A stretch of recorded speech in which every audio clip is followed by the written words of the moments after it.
بسم اللہ الرحمن الرحیم۔ اسے میں نے کہا دنیا میں جتنے دینی کام ہو رہے ہیں ہمارے ذہن ان کے بارے میں وسیع ہونی چاہیے کہ ہم ان کی قدر کریں۔ ہاں یہ آپ کا کام ہے، اللہ تعالیٰ آپ کو جزائے خیر دے اور اللہ تعالیٰ ہمیں برکت دے، ہماری دعا ہے، ہماری تعین ہے۔ کیوں کہ اگر وہ یہ کام نہ کرتے تو کام آپ کو کرنا پڑتا۔ ہاں اس لیے اس سے بھی ایک حسن معاشرت پیدا ہوتی ہے آپس کا، اور تائید ملتی ہے،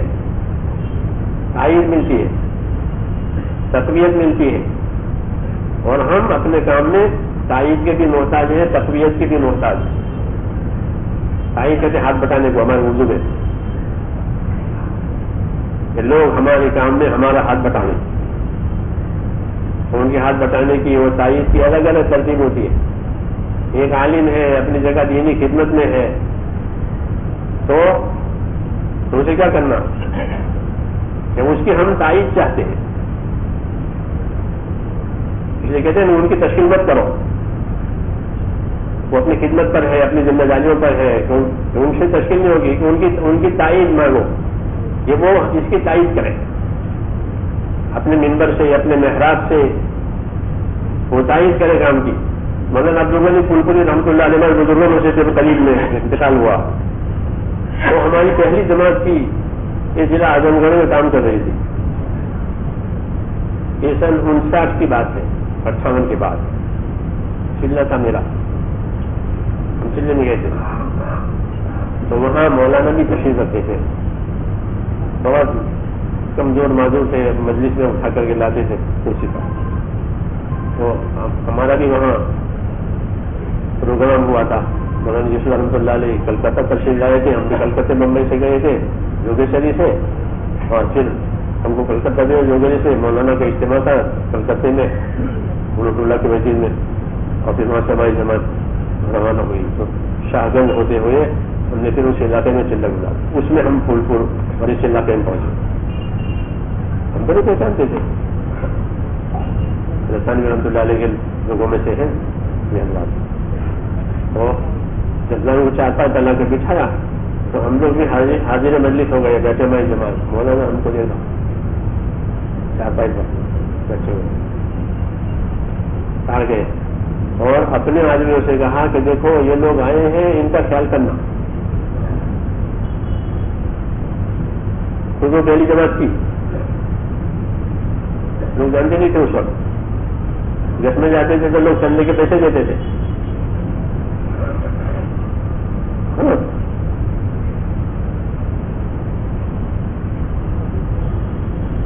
اس حال میں مولانا نے یہ فرمایا کہ یہ آئے ہیں، ان کا خیال رکھنا، اور کچھ نہیں فرمایا، ایک جملہ۔ تو اگر جو وہ ماحول تو پورا ہمارے لیے بے کسی کا تھا، وہ کام کو کوئی جانتا ہی نہیں تھا،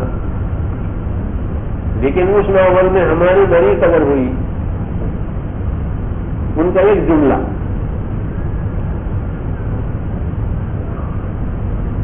یہ طریقہ تھا ہمارے بزرگوں کا، بڑے بڑے لوگوں سے تائیدیں لو، ان کے ماحول میں اصولوں سے کام کرو۔ یہ حضرت کے ملفوظات میں کہ ان کے ماحول میں اصولوں سے کام کرو تو خبریں ان کو پہنچے گی،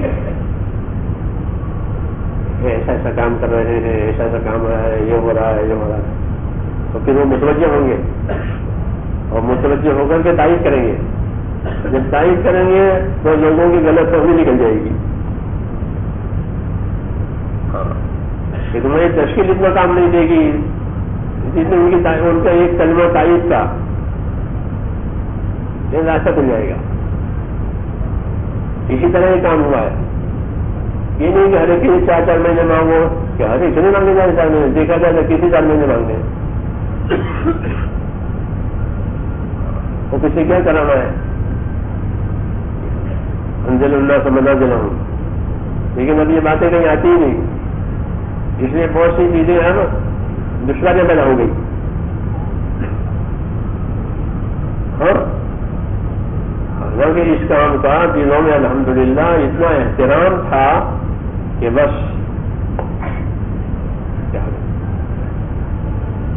تبلیغ جماعت، جی ہاں، جتنے اہل دین تھے وہ سب ایک طرف سے احترام کی نگاہ سے دیکھتے تھے، اس لیے اپنے اپنے ماحول میں وہ تائید بھی کرتے تھے، جگہ کرتے تھے. جس درجے کا آدمی ہوتا تھا اس درجے کی وہ جگہ کر دیتے. بعض لوگ حکومت کے آدمی ہوتے تھے، وہ اپنے راستے سے جمع کی جگہ کر دیتے تھے، جمع سے راستے بنا دیتے، کسی کو خدا بھی نہیں ہے. ہاں، رکاوٹیں ہٹوا دی، ان کو آنے دو، ان کو جانے دو، ان کو کام کرنے دو، خاموشی سے. یہ ان کی تعین ہے. کیوں؟ وہ خوش ہے کام سے اور مطمئن ہے کام سے، کام کے طور طریقوں سے، کام کرنے والوں کے رویوں سے. یہ وہ راستے کھلواتے جو بڑے لوگ ہوتے ہیں. اس لیے میرے دوستوں یہ بنیاد ہے کہ جتنے دینی کام دنیا میں ہو رہے ہیں ان کے بارے میں ہمارا سینہ چوڑا ہونا چاہیے. سمجھ نہیں بات؟ یہ آج بہت ضروری ہو گیا ہے کہ ہم ان تمام کاموں کو قدر کی نظر سے دیکھیں. یہی طریقہ ہے. اپنے کام کو اپنا کام بنا کر کرو اور ان تمام کاموں کی قدر کرو. یہ اصلی صورت یہی ہے کہ اپنے کام کو تو کام بنا کر کرو، اس میں کوئی صحیح نہیں. لیکن جو دوسرے کام ہے وہ کہ ان کو قدر کی نگاہ سے دیکھو. ہاں، ان کا تعاون جتنا کر سکتے ہو کرو. کیوں کہ وہ بھی ضروری ہے اپنی جگہ پر. جیسے مسجد میں وضو خانے بھی ہوتے ہیں، استنجا خانے بھی ہوتے ہیں، یا خالی ممبر محراب ہوتے ہیں. خالی ممبر محراب ہوتا ہے عبادت کرنے کے لیے. پھر وضو خانے والے بھی ہوتا ہے، استنجا خانے والا بھی ہوتا ہے، اس کا ذمہ دار اور نماز پڑھانے کا بھی ذمہ دار. کیوں کہ استنجا خانے کی ذمہ داری بھی ضروری ہے، وضو خانے کی ذمہ داری بھی ضروری ہے. یہ نہیں کہ امامیوں کا ہے کہ نہیں اماموں نے وضو صلی اللہ کی جگہ پہنچ تو چلے گی بات.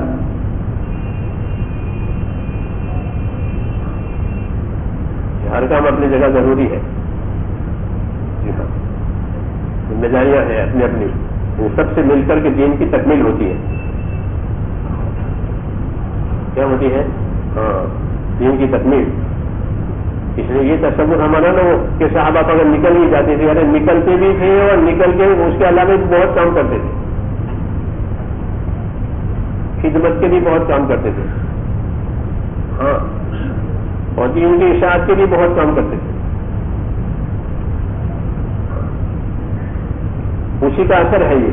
بہت سارے جو کام ہو رہے ہیں دین کے وہ اسی سے آئے ہیں اور مل جل کے کرتے تھے، مشورے سے کرتے تھے. آؤ بھائی مشورہ دو، مشورے سے کرتے تھے. کیوں کہ مشورے سے معاونت ملتی ہے، مدد ملتی ہے. جوڑ جا کے جتنا بڑا کام اتنا بڑا مشورہ. یہ جو قرآن مجید کی موجودہ شکل ہمارے سامنے ہے تو حضور صلی اللہ علیہ وسلم کے زمانے میں قرآن مجید مختلف لہجوں میں پڑھا جاتا تھا. اس کی اجازت تھی. جیسے ہمارے ہندوستان میں اردو زبان مختلف لہجوں سے بولی جاتی ہے. دکن کی اردو الگ ہے اور اتر کی اردو الگ ہے. ایسا اردو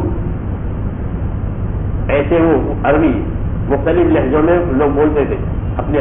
تو ان کو اپنے لہجوں میں قرآن شریف پڑھنے کی اجازت حضور صلی اللہ علیہ وسلم نے دی کہ اللہ سے مانگ کر کے کہ میری قوم کا یہ لہجہ ہے، ان کا یہ لہجہ ہے، اس لہجے میں قرآن پڑھیں گے. 7 لہجے تھے. تو ان کی سہولت کے لیے اجازت ہوئی تھی. مطلب قرآن تو قریش کی زبان میں اترا تھا کیونکہ حضور صلی اللہ علیہ وسلم کا تعلق قبیلہ قریش سے ہے. جو اصلی مخاطب ہے اللہ تعالیٰ کے وہ تو حضور صلی اللہ علیہ وسلم ہے. لیکن پھر اللہ سے مانگ کر کے یہ سہولتیں دلوائی. لیکن ان سہولتوں کا بعد میں دوسرا اثر ہوا. وہ اثر یہ ہوا کہ جو جس لہجے میں پڑھتا تھا اسی لہجے کو صحیح سمجھتا تھا، دوسرے کو غلط کہتا تھا. پھر کام پھیل گیا، عرب سے باہر گیا تو وہاں تو لڑائی ہونے لگی کہ یوں نہیں ہے، یوں نہیں. تو جب صحابہ باہر سے آئے تو اس وقت خلافت نہیں مانی ہے تو انہوں نے کہا امیر المومنین اس امت کی آپ قدر لیں، ورنہ تو اہل کتاب کی طرح کتاب کے پڑھنے میں لڑ رہے ہیں کہ یوں نہیں پڑھیں گے یوں پڑھیں گے، تو غلط پڑھتا ہے تو کافر ہو گیا.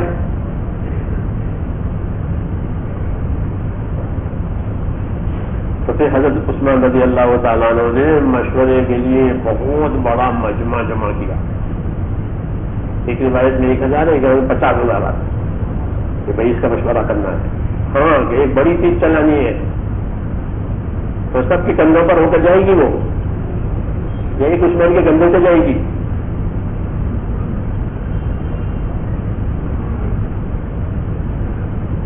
تو سب نے اس کی تعریف کی کہ ہاں یہ ہونا چاہیے. پھر علماء کی ایک کمیٹی بنائی اور کہا کہ اس کو اس طرح سے لکھو قریش کے لہجے میں. اس میں قریشی علماء رکھے، صحابہ جوان علماء قابلیت والے.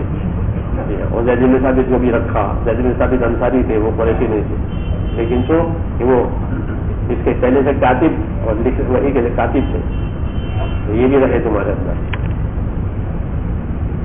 پھر اس طرح وہ تمام لہجے میں پڑھنا ختم کر دیا اور ایک لہجے میں پڑھنا اس پورے ملک میں جاری کر دیا. یہ جو ہم پڑھ رہے ہیں بڑے کام اس طرح انجام پاتے ہیں، آپس کی اجتماعیت سے، آپس کے صلاح مشوروں سے، اور پھر کتنے قدم ہو جاتے ہیں. نہیں تو دین کے نام پر لڑائی، کہ دین لڑانے کے لیے تو نہیں آیا، دین تو اللہ کے بندوں کو اللہ جوڑنے کے لیے آیا ہے. لیکن جب رویے بدل جاتے ہیں تو پھر یہی بات پیدا ہوتی ہے. اس لیے یہ حکم دیا ہے کہ جتنے دینی کام ہیں کہ ان سب کی قدر کرو اور قدر کی نگاہ سے دیکھو، حقارت سے نہیں. جی ہاں، درجی ثابت کرنا آپ کا کام نہیں ہے، درجی ثابت کرنا تو عالم کا کام ہے. یہ اس سے اونچا ہے، یہ اس سے اونچا ہے، یہ آپ نہیں جانتے. آپ کو جو کہا ہے وہ کرو. جی ہاں، ترجیحات اس میں نہیں ہے، وہ الگ ہے، وہ میدان دوسرا ہے. اس میں تو ایک بات ہے بھائی کہ اس کو اپنی قربانیوں سے، اپنے اخلاص سے اپنے کام کو چلاؤ اور اس کو اپنے کام کو اپنا کام بناؤ، اور باقی جتنے بھی یہ کام ہے کہ ان کی قدر کرو. تو وہاں سے بھی قدر کا جواب آئے گا، وہ بھی اس کام کی قدر کریں گے. ہاں، وہ بھی اس کام کی تعریف کریں گے، اس کے لیے راستہ کھولیں گے. کیونکہ سارے کام جتنے دینی کام حق ہے کہ سب میں تعاون شرط ہے. اللہ تعالیٰ نے حکم دیا کہ نیکی کے کاموں میں ایک دوسرے کا تعاون کرو. تعاون والبر والتقویٰ، نیکی اور تقوی کے کاموں میں مددگار بنو. ہاں، گناہ کے کام ہے وہ اسے تعاون مت کرو. اس لیے یہ ہماری ذمہ داری ہے اب استقبال کے دور میں کہ کام ہر طرف بڑھ رہا ہے، تو اس کا بننا تو بہت مبارک ہے. اس لیے اس کو صحیح شروع میں سنبھالنا یہ بھی میرے دوستوں ہماری ذمہ داری ہے. اور جتنے دوسرے دینی کام ہیں ان کی قدر کرنا تاکہ تعاون آپس کا امت میں باقی رہے، ورنہ دین کے نام پر لڑائیاں ہوگی، تردیدات، ہاں، ایک دوسرے کی رد، ایک دوسرے کی کٹ.